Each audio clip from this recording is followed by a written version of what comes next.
Good morning, guys. Today we're going to look at solving logarithmic equations and inequalities. Logarithmic equation is an equation where the variable is part of the actual log. So as we go through, we're going to first thing get all of our logs together. So that's step one, combine all the logs together. So we're going to move our logs to the same side over here. So I'm just going to add log of 4 over. So -1 plus 2 log of x plus log of 4 equals 1. I can't combine these at the moment because they have the same base, but they don't have the same log value, so we can't just count them up. So we're going to have to use our log properties to actually put them together. So remember, we've got to take care of exponents first, so we've got a power property, that one. So -1 plus log of x squared plus log of 4 equals 1. Now we can multiply those together. -1 plus log of 4x squared equals +1. So again, just going through using your log properties. So the sum of logs is equal to the product of the log values. And then we just go to step 2, isolate the logarithmic term. So we're going to get this log by itself. So we have log of 4x squared equals 2. It's not a cancel, that's an add. Now we've got to get rid of the log. Well, using if we remember our inverse property, where if I say b raised to the log base b of x, all I'm left with is x, I can use that same idea. We call that exponentiating.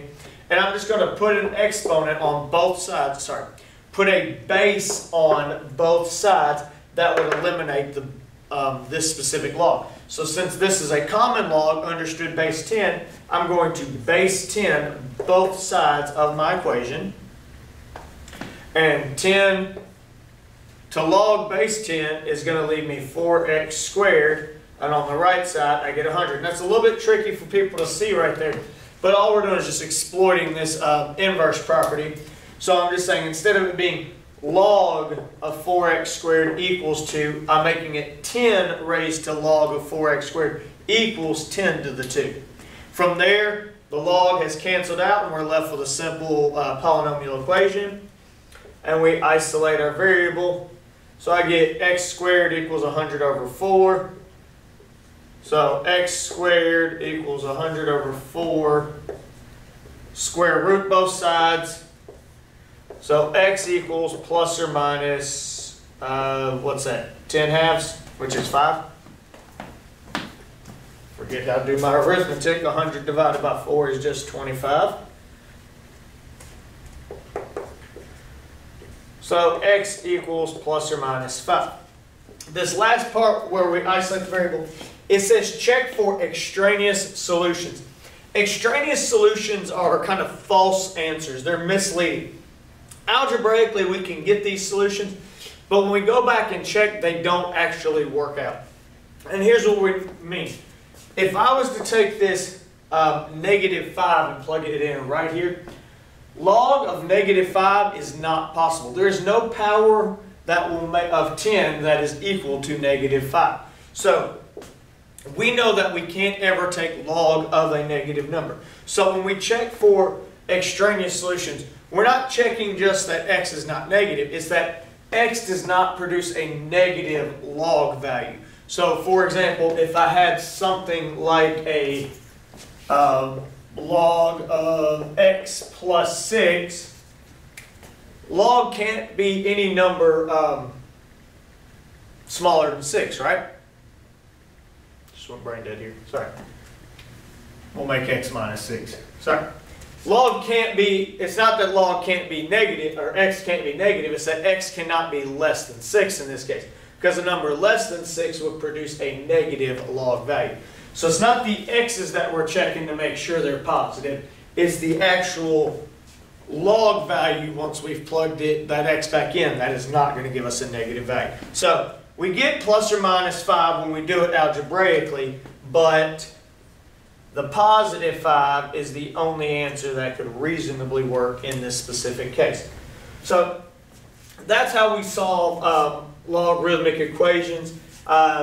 Give me a couple seconds and I'll get a few examples up here for you guys to try. Okay guys, I've got 3 examples up here I want you guys to take a crack at. So pause the video, try to solve these 3 equations and the one inequality, and I will hang out right here and then we'll see how you did.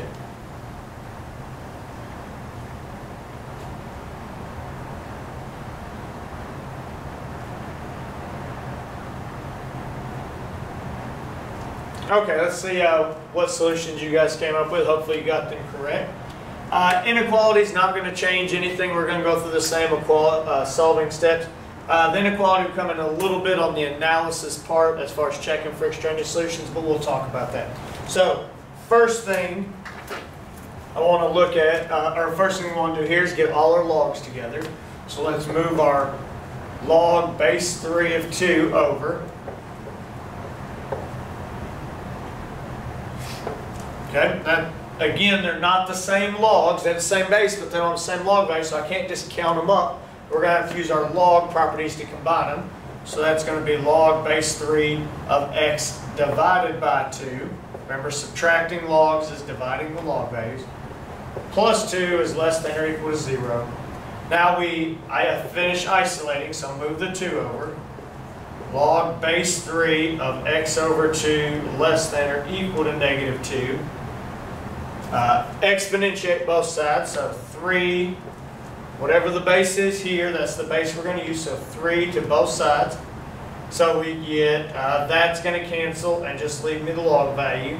So x over 2 is less than or equal to, what's that, 1/9? Right, 3 to the negative 2. Negative means reciprocal of 3 to the 2, so that's 1/9. And then solve. Multiply by 2. So x is less than or equal to 2/9. Now from here, again, we need to check. 2/9 is fine. I can take log base 3 of 2/9. But less than or equal to means would mean everything less than or equal to 2/9. And in this specific case, x it can't be 0, right? Can't be less than 0. So this answer would be everything less than or equal to 2/9, but also greater than 0. So we got to put that extra little stipulation. We can only go below 2/9 up to 0 before we can get into the extraneous solution. So again, it goes back to just checking your answer, but with inequalities being not a specific value but a range of values, we've got to put that little tweak on there of how to accurately answer that. If we looked at this second example over here, log base 2 of x plus 1 equals 5 minus log base 2 of x plus 1. Again, get the logs together. So we're going to add the log base 2 over.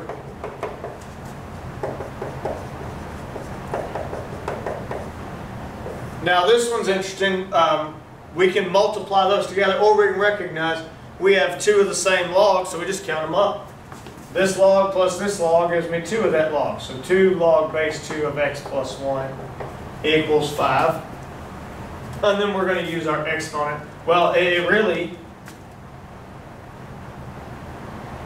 it's your call at this point. You could divide the 2 to the other side if you thought that would help you. You know, having a 5, but having 5 halves over here probably doesn't help too much.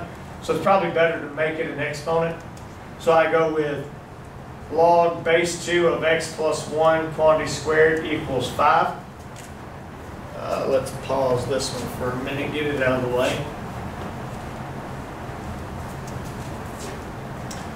Now we can exponentiate both sides. So base 2 on both sides gives me x plus 1 quantity squared equals 2 to the 5th, which is 32. Now we just have a quadratic equation, right? Square root both sides. So x plus 1 equals plus or minus, what's that, 16 times 2, so 2 square root of 5, sorry, 2 square root of 2, or 4 square root of 2. Then move your 1. So we get negative 1 plus or minus 4 square root of 2. Check for extraneous. So x plus 1, if x plus 1 has got to be greater than 0, right? That's our rule, that's our domain restriction. This has to be greater than 0. X has to be greater than -1. So of my two answers here, -1 plus 4 square root of 2 and -1 minus 4 square root of 2, which one of those is actually greater than -1? Or greater than, yeah, -1. Well, this one's not, because that's, oh, what's 4 square root of 2? I just went brain dead. Come on, somebody, 5.5, 4 minus, so that's like -6.5, so -6.5 is not greater than -1. That one's extraneous. This one would be about -3, 4.5. So our positive 4.5, well, positive 4.5 is greater than -1. So that's going to be our answer. And there are times where neither one of them work. So that'd be a case where you have a no solution. Both solutions you give don't fit into the domain of the function, or the domain of either the original expression. So do this little quick domain check. Take what we're taking the log of, say that that's got to be greater than 0. And that tells you your answer has to fit in that interval. So x has to be greater than -1, so we can only take solutions greater than -1. Just like this one here, you take the log value has to be greater than 0, so that's why we had to put that greater than 0 on that inequality. Let's look at the other problem that I just had up here, and we'll see how y'all did with that. So first thing we got to do is get all those happy logs together. Like we're building a log cabin. Let's put all these logs together, see what we get. So they're all log base 3, so that's good. I've got to get this exponent going before I can combine them together. So log base 3 of x cubed minus log base 3 of 6 plus log base 3 of 2 equals 2. So we're dividing here. So that's log base 3 of, and remember, addition and subtraction are commutative. Multiplication is a division or commutative too, as long as we kind of keep things in order as they should be. And by that I mean that if you're subtracting a number, if you think of it as adding the opposite, you can add the opposite in whatever order you want. Same with division. If you think of division as multiplying by reciprocal, I can multiply by the reciprocal second, or I can multiply by the reciprocal first, as long as the correct number is getting reciprocalized. Yes, I just made that a word. So if we go through into this and we're doing x to the third is being divided by 6, and then it's being multiplied by 2. So that's putting it all together kind of quickly. So we get 2x cubed over 6 equals 2. Reduce that. Log base 3 of x cubed over 2, or over 3, equals 2, and then we're ready to work. So we exponentiate both sides, so we're going to base 3 both sides to cancel that log. So we're going to get x cubed over 3 equals 3 squared, which is 9. And then do your, just finish your math, multiply by 3. So I get x cubed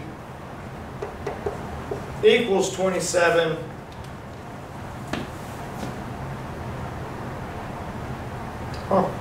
So x cubed equals 27. We know that this would give us 2 imaginary solutions in addition to our 1 real solution that we get when we cube root both sides. So x is going to be equal to positive 3, and then it's going to have the 2 imaginary solutions that would also come off of that. I can't remember what they are right now. But imaginary solutions can't be solutions to a logarithmic equation anyways, so we just take the 1 solution we got. Remember our quick check. X has got to be greater than 0. Well, 3 is greater than 0, so it means we get to keep that answer. So if you're curious, just remember, go back to your sum of cubes, factoring sum of cubes and solving with sum of cubes lecture, and you can get your 2 imaginary solutions off of that one. But there's the 1 solution that we happen to get for this specific polynomial. or sorry, this specific logarithmic equation. And that's really it for logarithmic equations and inequalities. You're going to use that base of the log as the base of both sides, just kind of making them big exponent problems. And then just check your final answer and make sure that whatever final answer or answers you come up with, you can get multiple answers as we've seen a couple times. Whatever answers you happen to come up with, make sure they fit within the domain of each term that has a variable in it of your original equation. Logarithmic equations and inequalities, and I will see you in class tomorrow, guys.